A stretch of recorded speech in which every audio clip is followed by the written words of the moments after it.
శ్రీ విష్ణు సహస్రనామ స్తోత్రం 89వ శ్లోకం.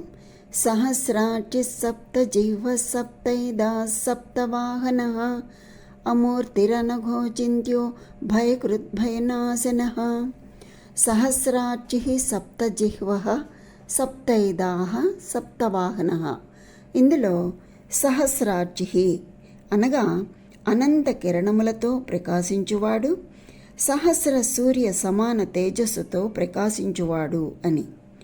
సప్తజిహ్వః అనగా 7 నాల్కలతో అగ్నిదేవుని రూపమున విరాజిల్లువాడు అని. సప్తైదాః అంటే సప్త జ్వాలలు గల అగ్నిహోత్ర స్వరూపుడు, పవిత్రుడు, పాపమంటనివాడు అని.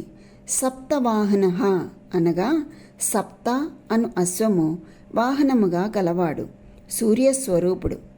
అమూర్తి అంటే ఒక పరిమితమైన ఆకారము లేనివాడు, సర్వములో వ్యాపించినవాడు, ఇంద్రియములచే తెలుసుకొనలేని స్వభావము కలవాడు అని. అనగహ అంటే పాపరహితుడు. ఇక్కడ అఘము అంటే పాపము, దుఃఖము అని అర్థము. అనగహ అంటే పాపరహితుడు, దుఃఖరహితుడు, దుఃఖనాశకుడు అని. అచింత్యః అంటే ఎట్టి జ్ఞానము ద్వారా చింతించినను దొరకనివాడు, ఇట్టివాడు అని భావింప వీలు లేనివాడు, ఊహకందని స్వరూప స్వభావములు కలవాడు, భయకృత్ దుష్టులకు భయముగొల్పువాడు, ప్రళయకాలమున భయంకర స్వరూపుడు అని.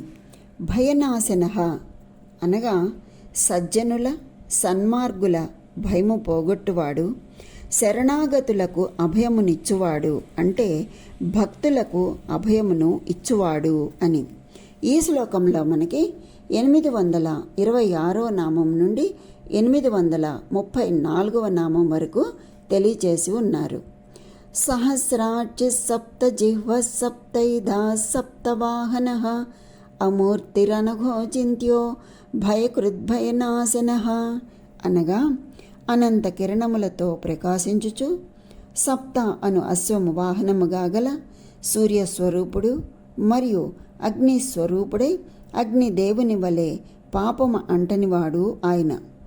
దుష్టులకు భయము గొల్పుచు సజ్జనుల భయమును పోగొట్టువాడు, పాపరహితుడు, ఊహ కందని స్వభావ స్వరూపములు కలవాడు ఆయనే. అట్టి పరమాత్మనకు ప్రణామములు అని. స్వస్తి.